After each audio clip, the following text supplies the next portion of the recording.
Bonjour à tous, je suis Drissa Doumbia de Donia Blue et aujourd'hui dans cette courte séquence, je décide de partager avec vous une histoire personnelle vécue euh, que voilà, que je pense réellement va vous aider à changer de regard et de façon de faire avec vos enfants.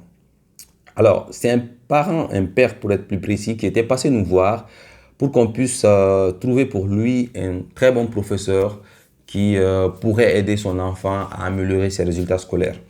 Alors, parce que nous, on a un réseau de professeurs comme place.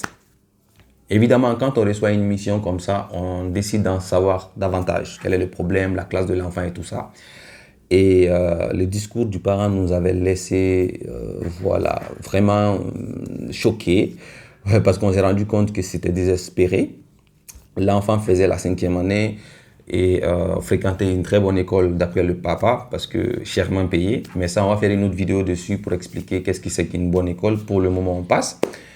L'enfant était dans toutes les conditions possibles, hein, toujours d'après le papa. Et l'enfant avait un professeur de soutien scolaire qui venait tous les soirs l'aider à faire ses devoirs. Malgré tout ça, l'enfant n'arrivait pas à dépasser les 3 de moyenne.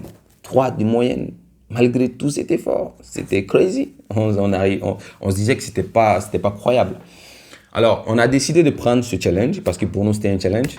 Donc, d'habitude, chez nous, quand on reçoit des missions comme ça, on passe en famille pour faire un diagnostic un peu plus poussé avec l'enfant. Notre responsable pédagogique est passé et à la sortie de cet entretien, on était content. On s'était dit que c'est du gâteau, on va massacrer ça rapidement. Parce que l'enfant parlait bien le français. L'enfant parlait bien, mais avait beaucoup de mal à l'école. Donc nous, on s'est dit que c'est juste un problème professeur. On va trouver un bon professeur et vite fait, on va résoudre ce problème. Résultat des courses, après 3 mois d'accompagnement, nada. Toujours aux alentours des 3 de moyenne. L'enfant, là, ne progressait vraiment pas du tout. Et c'est là où avoir des partenaires devient très intéressant parce qu'on a discuté avec nos partenaires qui se trouvent dans d'autres pays et qui font le même métier que nous, l'accompagnement à la scolarité, le mentoring scolaire. Et eux, après des points, ils nous ont dit de voir de près ce problème-là. Et notre responsable pédagogique est passé de nouveau en famille pour faire un autre point avec l'enfant, mais cette fois-ci un point poussé. Je vais vous épargner tous les détails, mais après quand même d'énormes efforts, on s'est rendu compte que cet enfant-là parlait bien, mais ne lisait pas bien. Avait énormément de problèmes de lecture. C'était bizarre. Écrivait bien, parlait bien, mais ne lisait pas bien. C'était ça la source du problème. Parce qu'en réalité, le principe de la notation scolaire, c'est quoi? Le professeur donne des notions, l'enfant les assimile, le professeur fait une évaluation, l'enfant restitue et l'enfant a des notes. Donc un enfant qui a des problèmes de lecture va avoir des problèmes de mémorisation parce qu'il n'arrive pas à bien lire. Et s'il a des problèmes de mémorisation, c'est évident qu'il va avoir des problèmes de restitution lors de l'évaluation ou de la composition. Donc le problème était bien connu. Et d'ailleurs, le problème là, c'était une pathologie qui porte un nom bizarre d'ailleurs, qui s'appelait la dyslexie.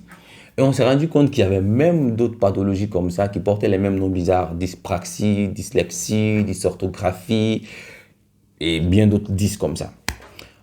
Et après les recherches, on a vu qu'il y avait des spécialistes ici dans notre pays, des orthophonistes qu'on a recommandés aux parents. Ils ont suivi les conseils et après 3 mois, l'enfant commençait vraiment à se retrouver à régler ce problème de lecture. Et la dernière fois qu'on a communiqué avec les parents, l'enfant là se portait bien et rôdait désormais autour de 6 à 6,20 de moyenne.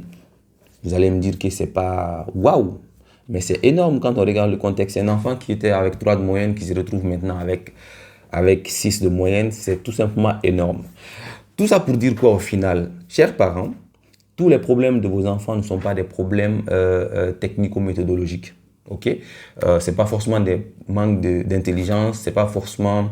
D'ailleurs, il n'y a pas de manque d'intelligence à mon sens, et ça, je ferai une autre vidéo dessus. C'est pas parce que l'enfant manque de motivation ou l'enfant a la paresse, ainsi de suite. Non, il y a des vraies pathologies. Je ne dis pas que c'est toujours des pathologies, mais il y en a.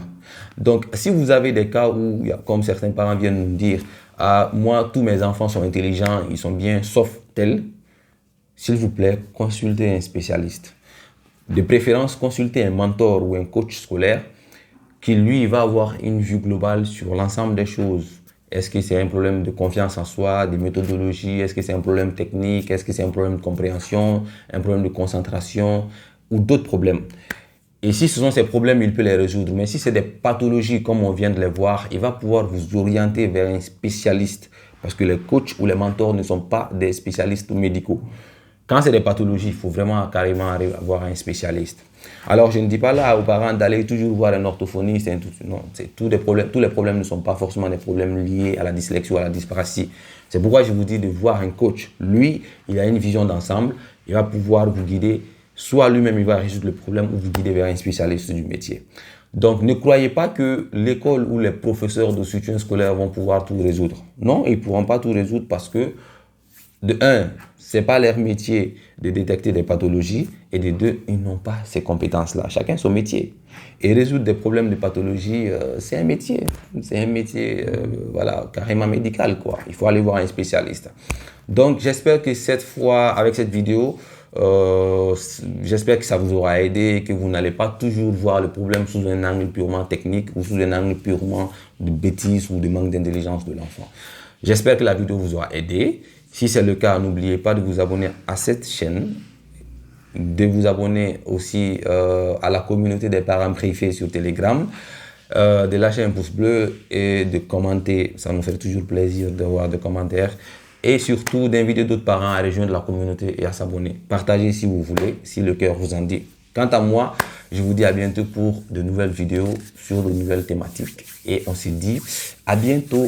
La bonne journée. Ciao.